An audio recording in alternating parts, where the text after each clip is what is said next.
eu sou Carol Nogueira e este é o Item Mais da CNN.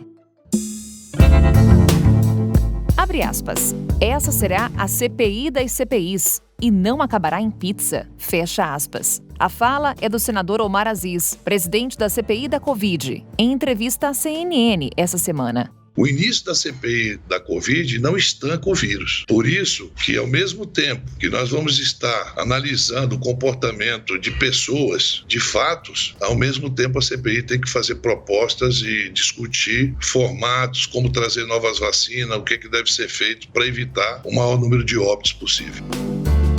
O discurso feito por Renan Calheiros na posse como relator da comissão aponta para o mesmo caminho. Os inimigos dessa relatoria são pandemia e aqueles que, por ação ou omissão, incompetência, desídia ou malversação, se aliaram ao vírus e colaboraram de uma forma ou de outra com esse morticínio. Essa não é apenas mais uma comissão parlamentar de inquérito, como disse o presidente Omar Aziz. No contexto histórico, humanitário e social, ela é a principal comissão parlamentar de inquérito de todas as comissões que aqui se formaram, porque estaremos tratando de vidas, do futuro e da esperança. Logo nos primeiros dias, a CPI da Covid-19 mostrou que dará muito trabalho aos 7 senadores independentes e da oposição, mas principalmente aos 4 governistas. Na última terça, que foi o primeiro dia de trabalho da comissão, já chegaram mais de 170 requerimentos de congressistas, que pautam desde o colapso de Manaus até as negociações pela vacina. Alguns desses pontos, por sinal, já estavam na mira de Renan Calheiros. O plano de trabalho apresentado por ele lista 11 requerimentos e foi analisado ontem pela comissão. Neste episódio do Item Mais, a gente fala sobre a primeira semana da CPI da Covid, quais são as prioridades da relatoria e como integrantes governistas e o próprio governo federal se articulam para responder às investigações. Quem me acompanha na primeira parte dessa conversa é a Basília Rodrigues, analista de política aqui da CNN Brasil. Basília, sempre bom te reencontrar. Oi, tudo bem, Carol? Muito obrigada. Basília, então vamos lá, porque a lista de trabalho aí é extensa dessa comissão. Vamos primeiro focar nos requerimentos, naquela lista, aquele plano apresentado pelo Renan Calheiros. Quais, então, devem ser os primeiros passos da comissão? Investigações sobre a compra das vacinas. Essas investigações devem ser a prioridade do colegiado? Pois é, com certeza, né? Vão sim investigar a questão da vacina, se o Brasil desperdiçou oportunidades ali atrás para poder adquirir mais vacinas e imunizar mais pessoas. O que a gente tem até agora é muito pouco de brasileiros realmente vacinados. Então, olhando para o plano de trabalho, começando do começo, né, não poderia ser diferente. Uma CPI da pandemia está focando em nomes relacionados à saúde. Então, a gente tem aqui na relação de depoentes os ministros da saúde. Quem está hoje, Marcelo Queiroga, e quem já passou pela pasta neste mais de um ano de pandemia. Então, olha, terça-feira está previsto o depoimento do ex-ministro da Saúde, Henrique Mandetta, ele que estava no início de toda essa crise, tomou as primeiras decisões de enfrentamento ao coronavírus, quando a gente ainda ouvia o Henrique Mandetta falando da importância de lavar as mãos. Pois é, não é só sobre isso que ele vai falar nessa CPI, não. Um ponto de atenção para o Palácio do Planalto é esta oitiva de Henrique Mandetta, porque ele vai falar também das dificuldades que teve do enfrentamento com o governo federal para a adoção dessas primeiras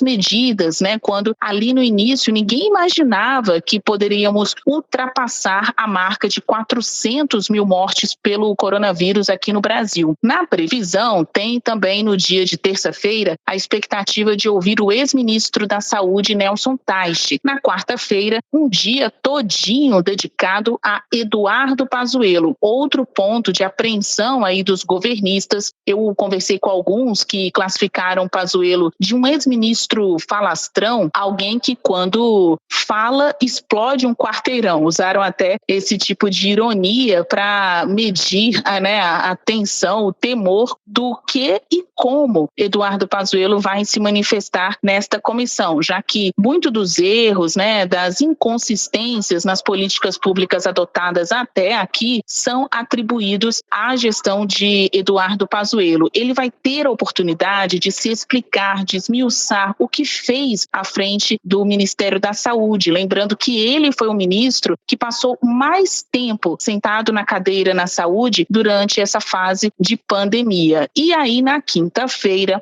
a previsão é ouvir o atual ministro, Marcelo Queiroga, e também o diretor-presidente da Anvisa, Antônio Barra Torres. O destaque da semana que vem vai ser uma bateria de depoimentos aqui à CPI da pandemia, voltados mesmo para a área da saúde. Você deve lembrar que inicialmente havia expectativa de já marcar depoimento também do ex-secretário de Comunicação da Presidência da República, Fábio Weingarten. Ele que recentemente, em entrevista à Veja, disse que houve incompetência por parte do então ministro Pazuello, da equipe do Ministério da Saúde, na gestão da crise. Só que este ponto ficou fora do que já foi discutido e votado até aqui no plano de trabalho da comissão. Hoje foi um dia em que eles esmiuçaram até o formato da comissão, né? Se vão ser sessões presenciais, semipresenciais. Então ficou decidido assim: depoimento semipresencial. Quem quiser vir pessoalmente vem, quem não puder, justifique. Claro que em tempos de pandemia vai ser explicado, né? O porquê da pessoa não estar aqui presencialmente.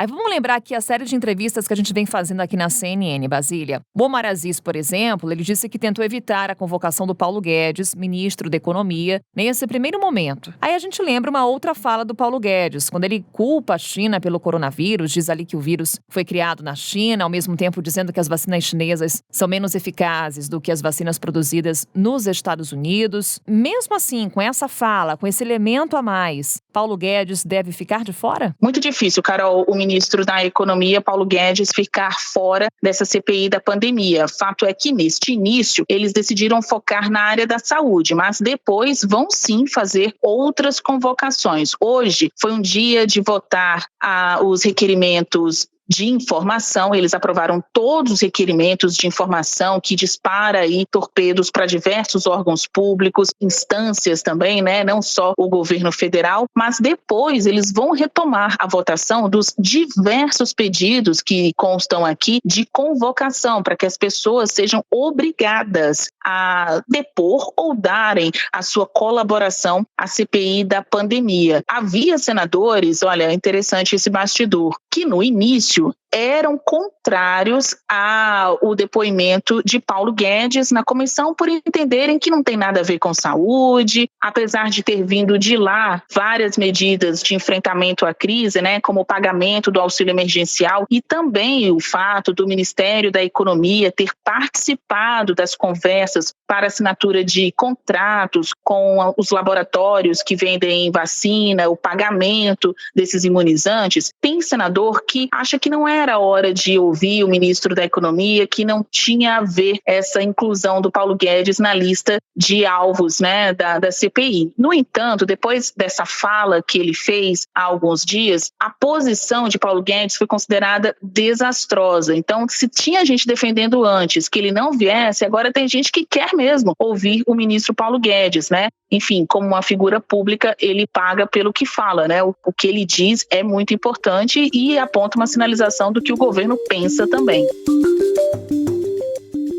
E aí vamos ao ponto. O governo federal, em meio a tudo isso, como é que está se articulando para se defender? A Casa Civil preparou um ponto a ponto das questões que acredita que vão ser levantadas aqui na comissão, como, por exemplo, como que o governo vai se defender da acusação de que é negacionista? Como que o governo vai explicar o motivo de não ter adquirido essas vacinas antes? Então foi feito um tipo de roteiro, né, de mapa da mina, de como os ministérios e ministros, claro, poderão se defender dessas acusações da CPI da pandemia. Essa foi uma das estratégias, né, colocar aí no papel o que o governo acha que vai ter que responder aqui na comissão. Uma outra estratégia é colocar os olhos do Palácio do Planalto aqui dentro do Senado Federal. Então, enquanto os parlamentares estão ainda decidindo o que vai ter no plano de trabalho, quem vai ser ouvido, quais são os alvos, né, né, de investigação, para vocês terem uma ideia, havia presença de funcionários do Palácio do Planalto aqui nos corredores do Senado. Esse é um bastidor que a gente traz na CNN Brasil, porque enquanto os parlamentares estavam lá reunidos na comissão, havia também a presença de auxiliares da articulação política do governo. Aí eu não estou falando de ministro, de líder, que já é o trabalho natural deles, mas funcionários do trabalho que lidam mesmo naquele dia a dia da interlocução. Essa é uma outra estratégia. Vale destacar que a todo momento os ministros estão também entrando em contato com suas lideranças aqui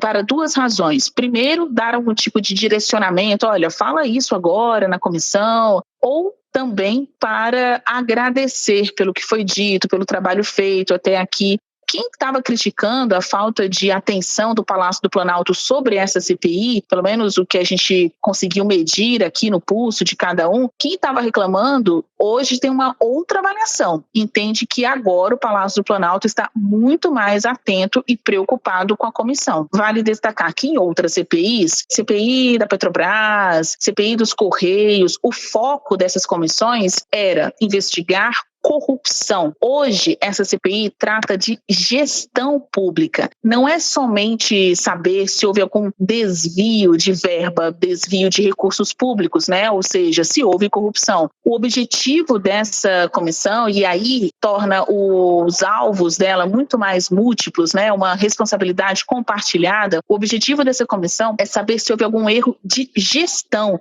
Se alguém não fez o que deveria ter feito, se alguém falou o que não deveria ter dito e, de alguma forma, esse não fazer, não só o fazer, mas o não fazer colaborou com o cenário pandêmico, né? Com esse cenário de crise que a gente tem hoje no país. E aí eu vou trazer aqui algumas falas do Renan Calheiros, logo quando a CPI foi instalada, em que ele sim citou os militares, citou o Exército. Ele inclusive falou que a diretriz era clara, militar nos quartéis e médicos na saúde. Quando se inverte, a morte é certa, e foi isso que aconteceu. Aspas aqui de Renan Calheiros. Como é que esse discurso dele ressoa entre os militares, Basília? Olha, o senador Renan Calheiros afirmou aqui que não veio para investigar pessoas ou instituições, e ele foi muito categórico ao dizer que não está mirando no Exército. Ele quer investigar fatos. Então, já de início, ele arrefeceu o tom no que diz respeito a preocupações do Exército Nacional. Vale destacar que, paralelamente a isso, há outras comissões acontecendo aqui na casa, como a Comissão de Debate sobre o Enfrentamento à Covid-19. Hoje, por exemplo, houve uma sessão em que foi ouvido o comandante do Exército, Paulo Sérgio Nogueira, e ele fez questão de ressaltar o trabalho do Exército, dos militares no combate ao coronavírus, até com a exposição de fotos, mostrando em algumas situações em que militares fizeram a vacinação, levaram comida para as pessoas, insumos úteis, né, neste momento de crise sanitária e, para alguns lugares, até uma crise humanitária, né, que é a carência de muito mais do que você só não ter vacina, né, uma carência muito mais amplificada pela questão econômica também. Então, soou como um discurso que não veio para criminalizar os militares. Fato é, no entanto, a gente guardando aí a instituição Exército, nós tivemos à frente do Ministério da Saúde um general da ativa, Eduardo Pazuello. Neste caso, as acusações, elas ganham cara, elas são personificadas no ex-ministro da Saúde. Então, neste ponto também, o Exército tenta se afastar. Uma coisa é o Pazuello, outra a instituição. E aí acompanhamos também as tentativas de afastar Renan Calheiros da relatoria da CPI. Essas tentativas podem ter minado de vez qualquer possibilidade da aproximação do Renan Calheiros com o governo federal? Essas conversas estão eliminadas? Na política a gente diz nunca diga nunca, né? Alguns senadores e até deputados também partiram aí para uma ofensiva jurídica para retirar Renan Calheiros da relatoria, o que não ocorreu porque queriam deveriam mobilizar, mostrar que a tropa governista não está despreocupada, que, olha, estou apontando que há um impedimento aqui desde o início das investigações, para se caso lá na frente esse impedimento, se por acaso tiver uma investigação relacionada a Alagoas, vier a ocorrer durante a comissão. É para dizer que estava policiada, né? Que a tropa governista do presidente estava atenta desde o início. Mas quanto ao relacionamento do Renan Calheiros com o Palácio do Planalto, do MDB com o governo, nunca diga nunca, né? Não existe esse rompimento para sempre, ainda mais quando tem a ver com relações políticas. A gente destaca sempre aí na nossa programação algumas das principais lideranças do governo são do MDB. O partido, o MDB, ele é o maior do Senado Federal e um dos maiores da Câmara dos Deputados. Não dá para brigar para sempre. Basília, mais uma vez, prazer. Até uma próxima oportunidade. Obrigada a você e até uma próxima. Beijo. Tchau, tchau. Na segunda parte do episódio, eu falo com o cientista político Glauco Pérez da Silva. O Glauco é professor na Universidade de São Paulo e pesquisador associado ao Centro de Estudos da Metrópole. Glauco, prazer conversar com você. Obrigada pela disponibilidade. Para a gente falar um pouquinho da CPI da Covid-19. Imagino, prazer meu. Vamos lá. Vamos focar aqui um pouquinho no plano de trabalho da CPI, nos requerimentos que são apresentados. E aí eu vou focar naquela lista do Renan Calheiros, naqueles requerimentos que ele protocolou. E ali tem, por exemplo, acesso ao que já temos de avanço na CPI das fake news. O que a gente pode esperar, então, dessa sobreposição entre essas duas CPIs, da fake news e também a CPI da Covid? A CPI das fake news acho que atinge um ponto muito nevrálgico da maneira como o executivo, né, ou o presidente em particular, lida com seus eleitores, né? A maneira como ele consegue mobilizar a parte do eleitorado e da opinião pública em torno dos fatos políticos ou de como ele politiza e cria certas narrativas. Então, eu entendo que essa sobreposição ressalta ainda mais a maneira como ele tem criado narrativas e interpretações a respeito de fatos, né? E isso é um ataque bastante forte, né? Um fortalecimento, entendo eu, da CPI das fake news, né? De mostrar que essa maneira de lidar com o eleitorado e com a opinião pública de maneira geral começa a não sei se não tolerada, mas pelo menos investigada e motivo para debate político mais claro. E Glauco, vamos falar mais um pouquinho sobre a figura Renan Calheiros, porque a gente está acompanhando uma volta dele ao protagonismo político, muitas declarações aí pesadas contra o governo federal, inclusive também falávamos há pouco com a nossa analista de política, citando até o Exército, Forças Armadas. Quais são os riscos para o andamento da CPI, desse discurso tão combativo do Renan Calheiros? O problema de discursos combativos é que o Bolsonaro cresceu em cima deles, né? Assim, é o tipo de política que ele sabe fazer, é o tipo de linguagem que ele consegue entender. É engraçado dizer assim, mas o Bolsonaro não é um político que faz política convencional, né? Ele se firma numa posição muito extremista e ele não cede. Então, assim, quando o Renan Calheiros assume uma postura que parece de antagonismo, né? Ou de colocar a disputa nesse mesmo tom, ele, de alguma maneira, coloca o presidente Bolsonaro num ambiente em que ele está mais acostumado e em que ele gosta de estar, né? Ele gosta de se encontrar e de entender os opositores assim. Isso favorece o discurso que o presidente costuma usar, né? Então, nesse sentido, me parece ser uma coisa que caminha no sentido contrário daquilo que a própria CPI parece que quer fazer, que é fragilizar o executivo, né? Inclusive, ainda falando do Renan Calheiros, Glauco, há pouco eu citava algumas falas dele logo na instalação da CPI, se referindo às Forças Armadas, ao Exército, trouxe algumas aspas, trago aqui mais uma. Não é o Exército que estará sob análise. Ele falou isso logo na instalação, mas na sequência trouxe algumas declarações falando sobre o papel das Forças Armadas na pandemia. E a gente teve o ministro Pazuello no comando do Ministério da Saúde, da pasta da Saúde, no combate à Covid-19. Ele que é um general. De alguma forma, a CPI pode comprometer as relações entre o governo e as Forças Armadas? Já vem comprometendo de algum jeito, né? Não sei se a CPI vai tornar isso mais sensível exatamente, obviamente, mas tudo que vem aparecendo sobre todas as críticas que vão ser feitas ao governo vão respingar nas Forças Armadas, em todo mundo que está lá dentro, e de certa forma a própria relação que se estabelece entre esses grupos, né? Então isso é inevitável, né? Eu não consigo imaginar que um ex-ministro responsável pela principal pasta durante a pandemia, sendo um representante de determinado grupo, no caso as Forças Armadas, que uma crítica que vem ao governo não passe, portanto, para a relação do governo com esse grupo, né? É quase que automático. Então é muito difícil que isso não crie atritos, porque não há também, exatamente por ser um grupo, né, as Forças Armadas, consenso em tudo, né? As críticas que vão começar a ser feitas à condução do Ministério da Saúde durante a administração do ministro Pazuello, certamente vai acirrar os ânimos dentro desse grupo e, consequentemente, na relação com o executivo. Isso eu acho que é ponto pacífico. Assim, é muito difícil imaginar que isso não vai acontecer. A questão é como eles vão, principalmente o executivo, vai lidar com essa tensão, lidar com essa indisposição, né? Se ele vai ser capaz de conceder, de alguma maneira, espaço para que a insatisfação seja acomodada. O Bolsonaro não costuma ser uma pessoa com muito traquejo para esse tipo de coisa, mas é o que ele vai precisar fazer, caso ele queira manter a ingerência ou o apoio que ele tem sobre esse grupo, né? Pois é, por falar em traquejo, Glauco, Bolsonaro sempre foi muito crítico, por exemplo, à adoção de práticas da chamada velha política. Porém, o que a gente vê hoje, nessas articulações em torno da própria CPI da Covid-19, é a velha política mandando? A definição da velha política, ou aquilo que ele rotulou como velha política, que surgiu, e não foi exatamente só ele, que ele não foi ele a criar, eu acho, esse termo, era um termo muito ilusório e muito equivocado, porque a política é conceder, é entrar em acordo com quem não concorda com você, é de alguma maneira tomar decisão, porque quem concorda com você é fácil, né? É estabelecer acordos. O difícil é com quem discorda, e a política é onde você exerce isso. Então, claro que quando a gente pensa assim, entrar em acordo com os outros não precisa envolver nada ilícito. E, de fato, todo mundo é contra isso, certo? A questão é que se associou uma coisa a outra, né? Então, qualquer acordo com os outros significa por algum meio ilícito. Isso é equivocado. Então, agora o que ele está vendo, na verdade, o que eu consigo enxergar, é que ele está se vendo diante da impossibilidade da concretização do discurso dele. Ele falava uma coisa que nunca ia poder ser real.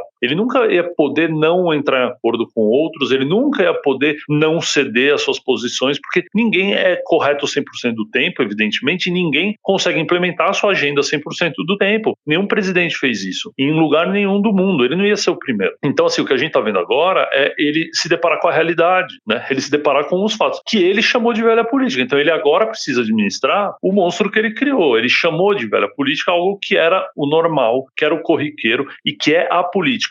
Escândalos de corrupção e qualquer prática ilícita entre os políticos tem que ser combatida, evidentemente. Não há uma associação imediata entre as coisas. E essa associação é que está errada. E agora ele está tendo que lidar com isso, porque ele tem que ceder e dizendo que não fez nada de errado, quando ele dizia que todo mundo, ao ceder, fazia algo de errado. Aí é, de novo, uma construção de narrativa que é onde ele é muito forte. Ele continua mantendo o eleitorado, apesar de se contradizer o tempo todo, né? Mas na narrativa ele faz as pessoas continuarem acreditando que ele é honesto, acreditando que ele é uma pessoa bem intencionada, acreditando que tudo que não dá certo no governo dele, a culpa é dos outros, nunca dele. E aí tem gente ainda ludibriada acreditando que é isso mesmo, né? Um outro ponto, trazido até pelo presidente da CPI, o Omar Aziz, ele fez questão de enfatizar que essa não seria uma CPI politizada e que haveria equilíbrio. Não dá pra gente discutir questões políticas em cima de quase 400 mil mortos. Eu não me permito fazer isso. E eu não veria uma CPI dessa, senador Girão, querendo puxar para um lado contra outro. Não haverá prejulgamento pela minha parte. Aí eu te pergunto, é possível que uma CPI não seja politizada, já que ela é um instrumento político? Não, não tem, isso não existe. As pessoas estão com muito medo, né? Assim, eu acho que medo de usar o termo político, né? Ou ser politizado. Isso é eminentemente uma relação entre políticos. Não tem uma avaliação jurídica ali. Por mais que a CPI poderia, de alguma maneira, em algum lugar, tentar simplesmente aferir fatos, ela é claramente viesada ou claramente induzida pelo posicionamento das pessoas que estão ali. Eles não têm tem como simplesmente apurar fatos, né? O fato, por exemplo, da CPI ter sido composta majoritariamente por membros independentes ou da oposição, fazem a CPI caminhar para um lado diferente do que seria se a CPI fosse formada por outros políticos de outros grupos. Então, é virtualmente impossível. Eu acho que esse é só um discurso retórico que o presidente da CPI está usando como maneira de tentar ainda ganhar mais, possivelmente, ganhar opinião pública, ganhar apoio na opinião pública de que o que eles vão descobrir ali é supostamente a verdade, mas não é assim que as coisas vão acontecer. Ela é politizada, sem dúvida nenhuma, ela é politizada de início, né? É uma relação entre dois poderes, é o legislativo investigando o executivo. Não tem como isso não ser politizado, né? Não existe isso, essa possibilidade está fora de cogitação. Glauco, você falou aí da relação dos poderes, o legislativo investigando o executivo, só que a gente também viu o judiciário aparecendo nessa CPI da Covid, quando congressistas foram até o Supremo pedir para que Renan fosse retirado da relatoria. A gente pode ter aí um estremecimento em toda essa relação entre poderes? Estremecimento eu não sei. O judiciário já tem assumido um papel que não deveria lhe caber de mediador, por vezes, da relação entre o executivo e o legislativo, ou pelo menos não da maneira tão intensa como vem acontecendo, né? Quer dizer, acho que ele tem esse papel, sim, mas a intensidade disso para a resolução de conflitos e inclusive o contrário, né, o ativismo judiciário, chamado, né, a maneira como o próprio STF interfere nessas relações é muito evidente, já não é de agora. Então é de imaginar que continuem a recorrer, né, o judiciário vai continuar sendo um árbitro que está aparecendo muito, né, que tem surgido com bastante relevância no cenário nacional já há bastante tempo, e a CPI, num momento desse de conflito entre os poderes, né, quer dizer, e com a importância que essa CPI está tomando, acho que a gente também precisa destacar isso, né, faz muito tempo que uma CPI não tem tanta atenção assim, né, uma CPI não ganha tanta importância, e exatamente porque o legislativo volta a se organizar em torno de um papel que lhe cabia, né, e aí necessariamente o judiciário, quer dizer, com os ânimos acirrados, ele vai ser acionado, né, ele vai ser chamado a interferir, assim. O tempo todo tem sido assim, né, a maneira como os poderes têm se relacionado não é de agora, então vai se acentuar, pelo menos enquanto a CPI estiver trabalhando, estiver funcionando. Glauco, muito obrigada pela conversa, pelos esclarecimentos e, claro, microfones aqui sempre abertos para a gente conversar mais vezes. Muito obrigada. Imagina, Carol, um prazer, estou à disposição. E claro que vamos seguir acompanhando os trabalhos da CPI da Covid, CPI que está só começando, já tem convocações aprovadas. Já na semana que vem, na próxima terça-feira, o colegiado vai ouvir os ex-ministros Luiz Henrique Mandetta pela parte da manhã e Nelson Teich durante a tarde. Claro, seguiremos acompanhando e você vai ter aqui toda a repercussão no Item Mais. Até a próxima. Tchau.